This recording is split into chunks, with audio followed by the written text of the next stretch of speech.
This story is reconstructed through an extensive research process, combining evidence and reporting from ESPN, major news outlets, archived videos, public records, and localized reporting tied directly to the events.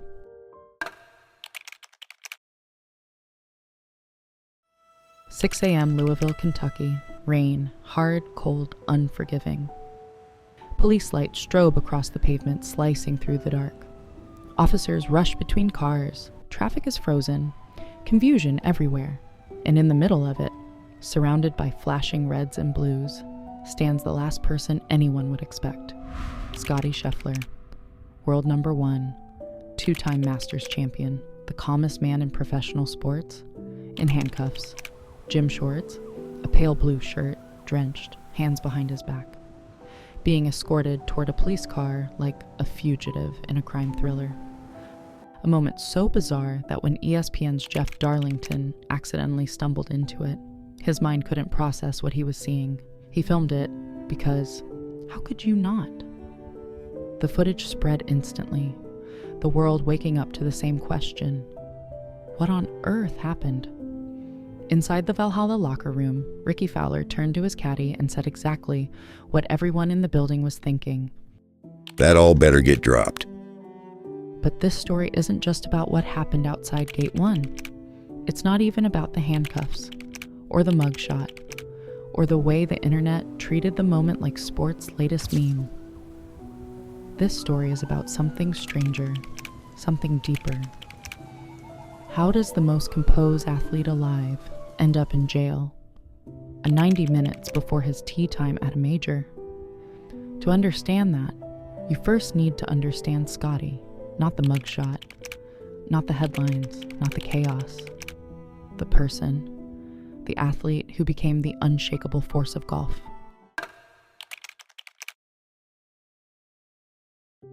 Before the storm, he was the calm. Scottie Scheffler didn't burst onto the golf scene in a blaze of fireworks. He wasn't hyped. He wasn't groomed as the next Tiger. He didn't have the swagger of Brooks, the theatrics of Bryson. Scottie was Scottie, a quiet kid from Texas who always looked slightly surprised to be winning, even when he was winning everything. His childhood wasn't defined by pressure or private coaches or millionaire country clubs. It was defined by grinding, hours on public course putting greens, slices of pizza between range sessions, a swing that looked like a glitch in a video game, feet dancing, body twisting, somehow perfectly repeating under pressure. From junior golf to college to the Corn Ferry Tour, he was just the guy who never blinked. Coaches described him as steady. Teammates called him unshakable. His most notable personality trait? He didn't break. Not when he lost. Not when he won. Not when the world started paying attention. And then came 2022, the stretch that turned him from a promising player into a force of nature. Phoenix, Bay Hill, match play, then the Masters, where he dismantled Augusta National with the calm of a man folding laundry. Suddenly he wasn't just good. He was Scottie Scheffler, golf's immovable object, the athlete who didn't show fear, didn't show nerves, didn't show cracks. You could throw chaos at Scottie Scheffler, and nothing changed, at least until one morning in Louisville, when chaos finally threw something back.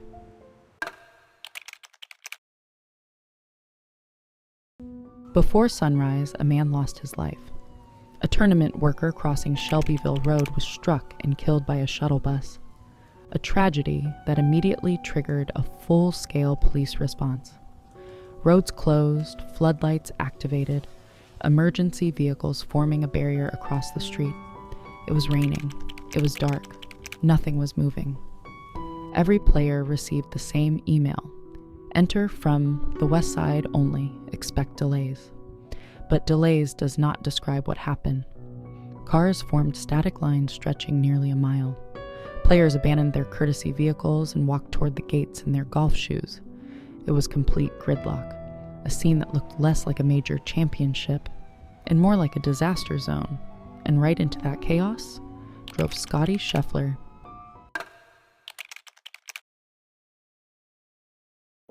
Here's the thing about chaos. It doesn't need villains, only misunderstandings.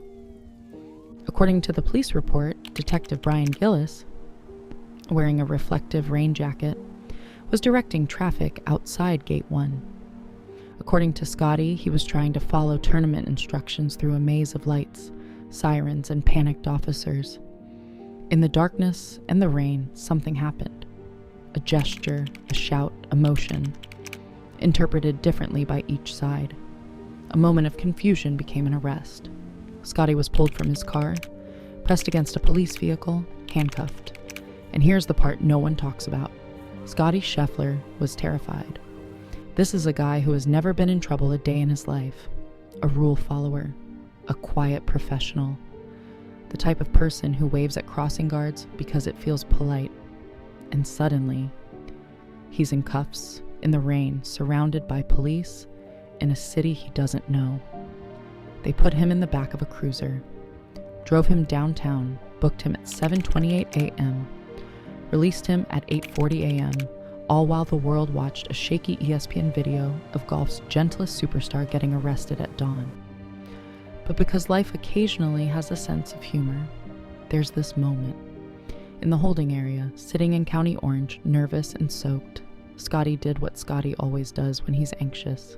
He started warming up. Some light stretching, a couple arm circles, and yes, push-ups on the jailhouse floor. Imagine being an inmate watching that. This polite, soft-spoken guy doing pre-round activation drills next to a payphone. And in a world where the tough guys of golf are Brooks, Bryson, and Dustin, the only man who actually did push-ups in Prison Orange, 90 minutes before his tee time, was Scottie Scheffler. For a second, you almost wonder, did he join a crew? Meanwhile, not even an hour later, he's back at Valhalla, doing a 10-minute yoga flow with his physio, Marnus Mares, like nothing happened. 1 hour earlier, jailhouse linoleum. Now, child's pose at Valhalla. Once again showing reality is stranger than fiction.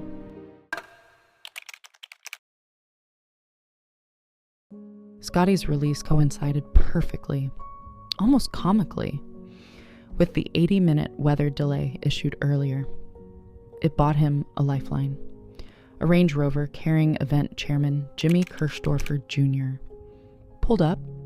Scottie climbed in the back. He arrived at the clubhouse at 9 a.m., 56 minutes before his new tee time.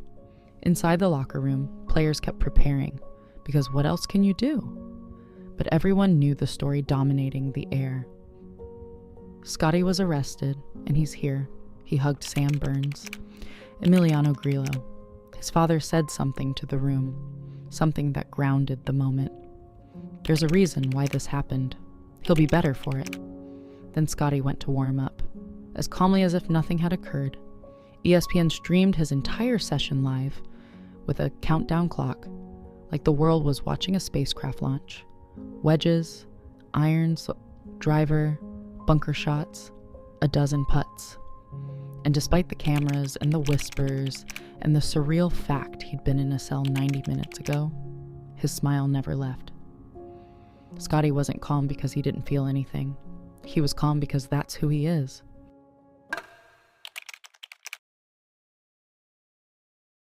He walked the 150-yard path to the 10th tee, rain dripping from his hat, crowds forming a tunnel around him, and they began chanting his name. Scottie! Scottie! Scottie! It was the loudest ovation of the morning. He pulled out driver, swung, missed the fairway, and then, because some cliches are real, he made birdie. A symbol, a statement, a reminder. Chaos can take the morning. It can take the headlines. It can take the mug shot, the handcuffs, the police report, but it couldn't take Scottie.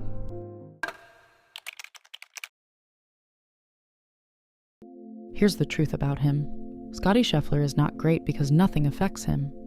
He's great because even when the world collapses around him, his heart rate never spikes. And on the most chaotic morning of his life, he stayed who he's always been. The mugshot will live forever, but so will the birdie, because when the calmest athlete alive met chaos, He didn't crack. He breathed. He stretched. He prayed. He warmed up. He did push-ups. He played golf.